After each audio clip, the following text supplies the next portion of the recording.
Καλή σας ημέρα, κύριε Τότσικα. Καλημέρα, κύριε Αρβανίτη. Χαίρομαι που σας ακούω. Για πείτε μου ακριβώς πού βρίσκεται αυτή η ιστορία καταρχήν της συμφωνίας τα ΙΠΕΔ-Λάτσι. Ναι, έγινε ένας προσυμβατικός έλεγχος από το αρμόδιο κλιμάκιο του Ελεκτικού Συνεδρίου.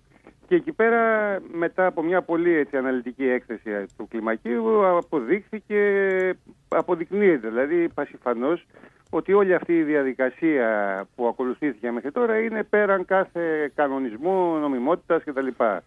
Δηλαδή μιλάει για μια σειρά παραβιάσεις αυτής της διαδικασίας, οι οποίες τελικά σε τελευταία ανάλυση δεν προωθούν το δημόσιο συμφέρον. Θέματα διαφάνειας, ίσης μεταχείρισης, ανταγωνισμού, νομιμότητας κτλ. Ανάμεσα στις φάσεις κτλ. Κατέληξαν, ας πούμε, σε έναν και μοναδικό τελικά διαγωνιστέντα, τον Όμιλο Λάτσι, ο οποίος ισχυρίζεται ότι θα κάνει μια επένδυση χωρίς να έχει καθόλου χρήματα ουσιαστικά, με μια εγγυητική επιστολή 30 εκατομμυρίων και με κάποιους από πίσω υποτίθεται Κινέζους, Άραβες κτλ. Όπου θα πάρουν το ελληνικό και θα κάνουν θαύματα εκεί. Όμως αποδεικνύεται από τον ίδιο το μηχανισμό, τον κρατικό, του ελέγχου, ότι όλο αυτό το πράγμα είναι στον αέρα και πραγματικά αυτή τη στιγμή βρισκόμαστε σε ένα κρίσιμο σημείο, διότι θα υπάρξει ένας δεύτερος δικαστικός τέλος πάντων έλεγχος την επόμενη Παρασκευή από το τμήμα, το αρμόδιο τμήμα του Ελεκτικού Συνεδρίου, όπου πιστεύουμε και εμείς αυτό ελπίζουμε και γι' αυτό αγωνιζόμαστε, το τμήμα του Ελεκτικού Συνεδρίου να δείξει την αρμόδια, την ανάλογη, ας πούμε, σοβαρότητα, όπως έδειξε και το πρώτο τμήμα, ας πούμε, αυτό το κλιμάκιο, και να ισχυριστεί και να αποδείξει αυτό, ότι εδώ πέρα πρόκειται για μια καραμπινάτη παρανομία σε σχέση με την διαδικασία της πώλησης, του ξεπουλήματος του ελληνικού, και να τη σταματήσει τη διαδικασία. Και υπάρχει πράγματι ένας τέτοιος κίνδυνος, τον έχουν διαγνώσει και από το ΤΑΙΠΕΔ και από τον Όμιλο, και βγαίνουν να καθησυχάσουν τώρα, ας πούμε, γενικά με διάφορες ανακοινώσεις, δεν είναι τίποτα, πάντα έτσι κάνει. Τα κάτω κλιμάκια, ας πούμε, δεν ξέρουν, αλλά τα πάνω ξέρουν, και άλλα θα πει το πάνω και το κάτω, ας πούμε, εντάξει, παιδιά, μην το ακούτε κτλ. Καταλαβαίνετε λοιπόν ότι είναι ένα πολύ κρίσιμο, ας πούμε, ζήτημα, και υπάρχει κίνδυνος να σταματήσει, να διακοπεί αυτός ο διαγωνισμός. Για αυτούς τους κίνδυνους, για μας θα είναι μια ανάσα, διότι θα μας δώσει τη δυνατότητα, ας πούμε, να επανέλθουμε, να κάνουμε πιο γνωστές τις απόψεις μας που έχουμε, που είπατε και εσείς πριν από λίγο.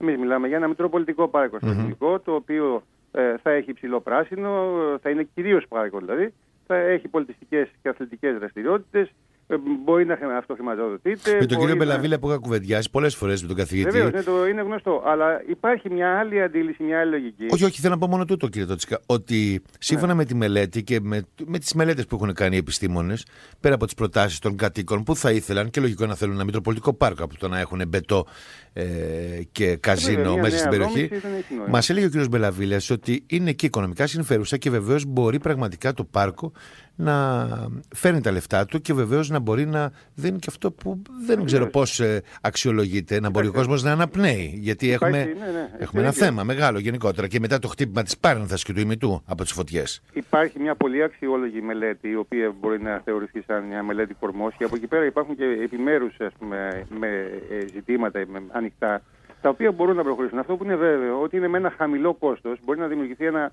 πραγματικό πάρκο, το οποίο να έχει ένα δημόσιο χαρακτήρα, ένα κοινόχρηστο χαρακτήρα. Αυτό είναι το κύριο. Και να μην δομηθεί παραπέρα η περιοχή. Η Αθήνα είναι ήδη πάρα πολύ δομημένη. Υπάρχει μια υπερδόμηση και δεν χρειάζεται και μια άλλη δόμηση σε ελεύθερους και δημόσιους χώρους που έγινε, ας πούμε, τις προηγούμενες δεκαετίες. Αλλά αυτό το πράγμα κάποτε πρέπει να σταματήσει. Λοιπόν, νομίζουμε ότι το ελληνικό μπορεί να γίνει ένα πάρκο το οποίο δεν αφορά τους κατοίκους της γύρω περιοχής. Μπορεί να έχει και έχει μια υπερτοπική σημασία για όλη το λεκανοπέδιο της Αθήνας, για όλη την κεντρική περιοχή, η οποία σε απόσταση αναπνοής μπορεί να φτάνει μέχρι αυτό το πάρκο. Και δεν υπάρχει ένα τέτοιο πράγμα. Αντίθετα, πάνε να χτίσουν αυτή την περιοχή, να της δώσουν ένα χαρακτήρα εμπορικό, αναψυχής υποτίθεται για λίγους, με καζίνο, με τέτοια κτλ. Και για το λαουτζίκο, ας πούμε, ξέρω εγώ, να επιτρέψουν μια ελάχιστη πρόσβαση στις ακτές κτλ. Είναι και αυτό ένα τεράστιο ζήτημα με τις παραλίες και τις ακτές. Δηλαδή να αλλοιώσουν το χαρακτήρα το δημόσιο και το κοινόχρηστο της περιοχής και να του δώσουν, ας πούμε, ένα άλλο χαρακτήρα. Όπου θα είναι ένας χαρακτήρας καθαρά κερδοσκοπικός, κάποιοι να βγάζουν χρήματα για δραστηριότητες ευθύς που δεν τις έχει ανάγκη η κοινωνία. Αυτό είναι το ζήτημα. Δεν χρειαζόμαστε κανένα καζίνο. Δεν είναι αυτό το πρόβλημά μας. Ούτε ο τουρισμός μας χρειάζεται κανένα καζίνο, ας πούμε, για να χρειάζεται. Και ήδη τα καζίνο έχουν θέματα, δηλαδή και της Πάρνηθας και του Λουτρακίου, όπως ξέρω. Οπότε νομίζω δεν θα προσθέτεται κάτι ιδιαίτερο. Και το ζήτημα, κύριε Τότσικα, ξέρετε ποιο είναι? Ότι τέτοιου είδους επενδύσεις που έχουμε δει στην Αφρική, επιτοπλίστων, στο Κατάρ και στην Ασία, δηλαδή σε αυτές τις περιοχές, φεύγουν αυτοί οι επενδυτές και αφήνουν τον μπετό σε μια κατάσταση πια που δεν μπορεί να αλλάξει. Σύμφωνα. Κοιτάξτε, εδώ πέρα τώρα δεν ξέρω. Εγώ νομίζω ότι ο κύριος Επλάτσης δεν πρόκειται να κάνει καμία επένδυση. Δεν μπορεί να θεωρείται επενδυτής ο κύριος Λάτσης χωρίς χρήματα. Πώς θα γίνει τελικά? Ξέρουμε πολύ καλά την κατάσταση του κύριου Λάτση, τον παρακολουθούμε. Λοιπόν, χωρίς χρήματα επένδυση δεν γίνεται. Λέει θα βρω από τους Κινέζους, θα βρω από τους Άραβες, θα φέρω χρήματα κτλ. Δεν θα φέρει τώρα ο κύριος Λάτσης, καταλαβαίνετε, με χρήματα. Μιλάμε για καταστάσεις, ας πούμε, τριτοκοσμικές πραγματικά, ας πούμε. Άρα λοιπόν το ζήτημα είναι το εξής. Εμείς θα δώσουμε μια συνέντευξη τύπου ως Επιτροπή Αγώνα την επόμενη Τετάρτη στο Τεχνικό Επιμελητήριο. Θα προσπαθήσουμε να αναδείξουμε ακόμα παραπέρα το ζήτημα. Ο στόχος μας είναι να μην αλλάξει αυτή η απόφαση του κλιμακίου. Και η επόμενη διαδικασία, δηλαδή η συζήτηση στο τμήμα, να έχει την ίδια τελικά, να έχει το ίδιο σκεπτικό, ότι αυτή η σύμβαση πρέπει να καταργηθεί, πρέπει να μην προχωρήσει. Σε αυτό το πράγμα έχουμε αρρωγούς πάρα πολλούς, και από το ΣΥΡΙΖΑ βέβαια κτλ., από βουλευτές κτλ., αλλά και από το Περιφερειακό Συμβούλιο Αττικής. Είχαμε και μια συνάντηση. Νομίζουμε λοιπόν ότι θα προσπαθήσουμε αυτό το πράγμα να το αναδείξουμε, ώστε και οι ίδιοι οι δικαστές να καταλάβουν, ας πούμε, πλέον ότι δεν μπορούν να πειθαρχούν και να υποκύπτουν τέλος πάντων στις απαιτήσεις κάθε φορά, είτε του ομίλου Λάτση, είτε της ΤΑΙΠΕΔ, είτε δεν ξέρω κάποιων υπουργών, υπουργήσεων κτλ. Πρέπει να σηκώσουν το ανάστημά τους και να σταματήσει αυτό το ξεπούλημα στη χώρα μας. Σας ευχαριστώ πολύ, κύριε Τότσικα. Καλή σας ημέρα.